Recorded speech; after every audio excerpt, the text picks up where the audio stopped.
what do you think the Hawaiian culture, the Kanaka Maoli, can offer to the world in the way of caring for the whole ecosystem of the world?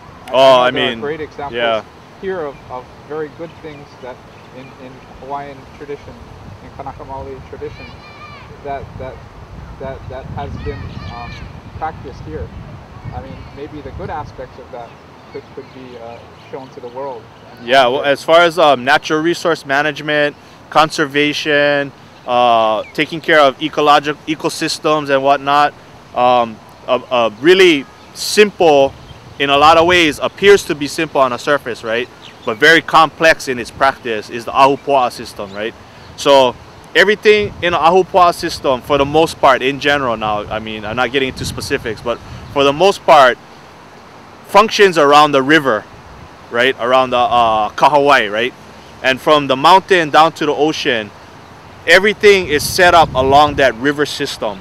So you have your lo'i and your fish pond, two major food sources, right? Pure mountain water, ko'olau mountain water, you know, on Oahu anyway. And you know, ko'olau is, you know, on all islands. Flows down from there, along the way, feeds the lo'i system, gets refiltered to the lo'i system, which makes it even cleaner. So by the time it hits the river mouth, it's such clear, fresh water that's gone through this whole filtration process, goes into fish pond, for example, which makes different sections of the ocean different salinity, right? Different, like brackish water, fresh water, brackish water, salt water, which grows different types of limu, which then attracts the different types of fishes already organized based on the kind of limu they eat, you know? So you can go, depends where you want to go. You like go eat moi, you know, you come towards the brackish freshwater area. You like eat the like papio, the kind of stuff, you know, you go a little bit more out. And they all feed on each other too. It's a whole ecosystem. What we have now, for example, is leptospirosis coming down from the mountain, no lo'i to filtrate any of it, entering into the ocean polluted. Not to mention runoff and, you know, all the other issues that we have today. But ahupua'a system, as far as ecosystem, natural resource management, is the first step for sure. Is there any ahupua'as left here? I think they are. They need serious rehabilitation. I know Eastside has pretty good functioning ones. I live in the Ewamoku, you know, right on the border of Halawa and Aiea. And being so in such close proximity to Pearl Harbor, and a quarry and whatnot, and an H tree, which really destroyed Halawa's river and stream system. I can tell you for a fact that I grew up Halawa, and you know, before, you know, we grew up, you know, my family is working class, yeah, so we never grew up with much, and so our playtime was Halawa stream, you know. And when I was a kid, all of us used to go ride bike or walk over there, go Halawa stream, swim, catch crayfish. The thing was flowing at the time. Had opai back then. And then I remember later on in life, as I started learning more about Hawaiian culture and language and whatnot, I remember reading a story from Kamakau where he talks about this one specific swim hole in the Halawa stream. So it's kind of down the end part after the two connect, right? And they go down towards like the Stadium Mall and Pearl Harbor, Arizona Memorial area. But there's a swim hole there that when I read that, right there, bro, I just clicked in my head. Me and my friends used to swim in that when we were kids. And that was the swimming hole for Papahanau Moku. Papahanau Moku was born and raised in Halawa Valley, Oahu. That's how sacred that place is, you know? And we need to get to work, especially on Oahu. And I know the other islands are starting to slowly feel the effects of transnationalism and capitalism and rampant development and outside investments and whatnot.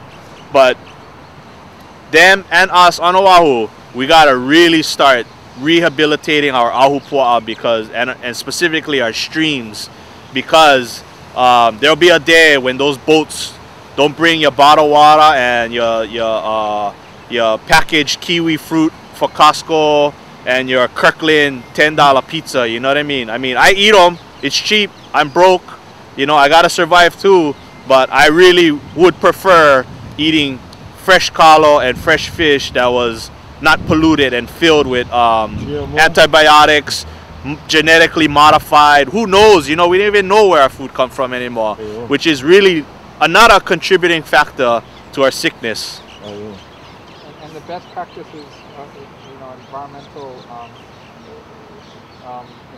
practices, the kanaka maoli could really help our ecosystem here as well as the ecosystem as a whole in the world. Oh yeah, definitely. You know, like if you start with the micro, like the you know, on the ground stuff, like right here, like this blade of grass where we standing, and you work out from there, and you realize that, you know, the whole entire earth is one big ecosystem, because when China pollutes their air, that air eventually reaches us. You know, when we pollute here, that eventually reaches some other Pacific island. We bomb with depleted uranium over in other countries like Iraq. Yeah, when we use depleted uranium with the U.S. military, I shouldn't say we, because I ain't a part of that. Exactly. We're fighting against that, right? Or when they dump toxic munitions out off the the Waianae coast, you know what I mean? Already feeding into the sickness over there on the kanaka maoli population. It's heavy, bro. It's bad. And that's where you have most of the kanaka maoli located on that side, you know, too. Even like Pearl Harbor area where I live, you know, we have, it's not in a sense of like concentration as far as close proximity Hawaiians, but you have a high Hawaiian population spread out through the suburbs, you know. And, you know, bro, it makes me so mad that to this day, I know for a fact I cannot go to Pearl Harbor, which is walking distance from my hale, right? 5 minutes, and go catch fish, or pick limu, come back, feed my family. It kills me, bro. And that to me is one of the sources of my fight, is the aina. You know what I mean? I love this land. I love it. I cannot live another day without somehow, some way trying to fight for it, for at least you neutralize some of the havoc that's going on, or in a more proactive, positive way, turn it around. Mahalo. Thank you so much. Mahalo, guys.